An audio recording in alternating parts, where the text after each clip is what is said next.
பயப்பட வேண்டாம் விசுவாசிகளே. புயல் நடுவே புனிதர்கள் பாதையாய் பாலமாய். புனிதர்கள் கரை சேர்க்கும் கிளை. மார்ச் 5 புனித சிலுவை யோவான் ஜோசப். இன்றைய புனிதர் அறிவோம்.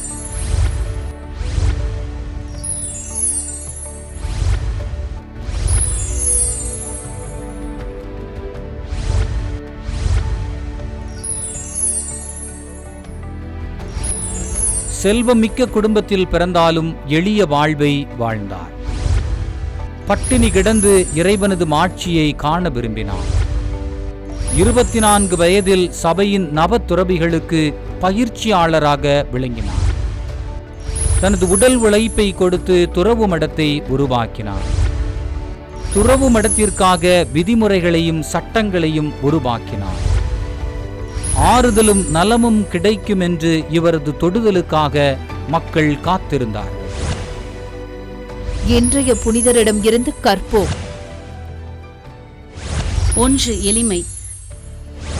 தேவைக்கு அதிகமான செல்வமும் செல்வாக்கும் மரியாதை உள்ள குடும்பத்தின் வாரிசாக இருந்தாலும் ஏழ்மை வாழ்வை அதிகம் விரும்பி எளிய உடையை அணிவார்.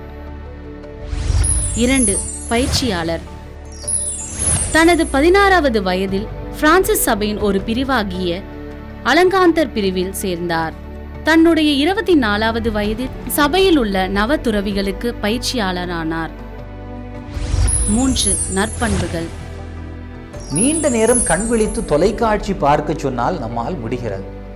ஆனால் இரவு விழித்திருந்து ஜெபிக்க சொன்னால் மனமும் உடலும் சோர்ந்து போகிறது. இது உடல் சோர்வு என்பதை காட்டிலும் இது மனச்சோர்வு என்றே நாம் சொல்ல வேண்டும்.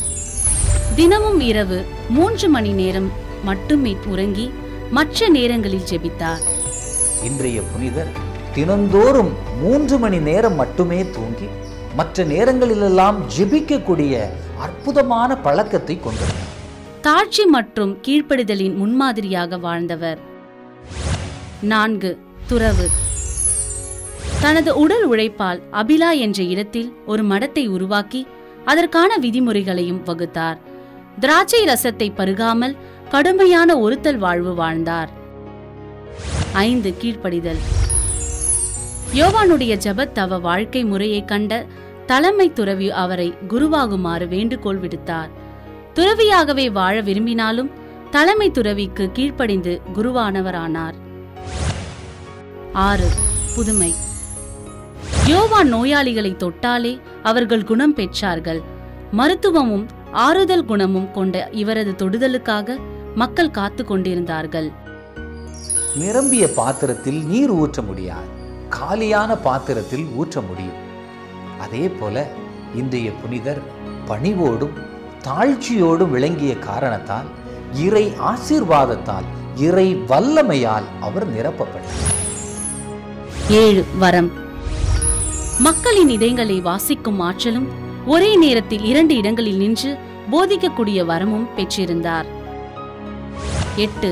பழுகி பெருகியது.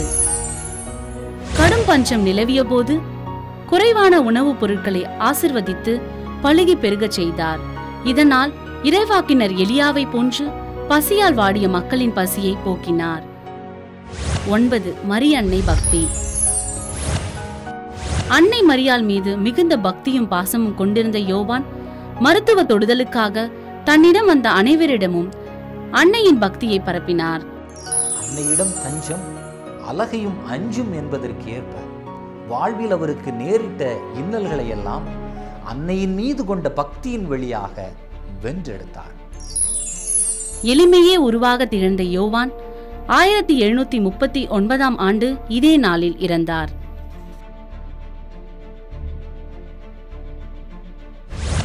இன்றைய புனிதரிடம் இருந்து கடைபிடிப்போம்.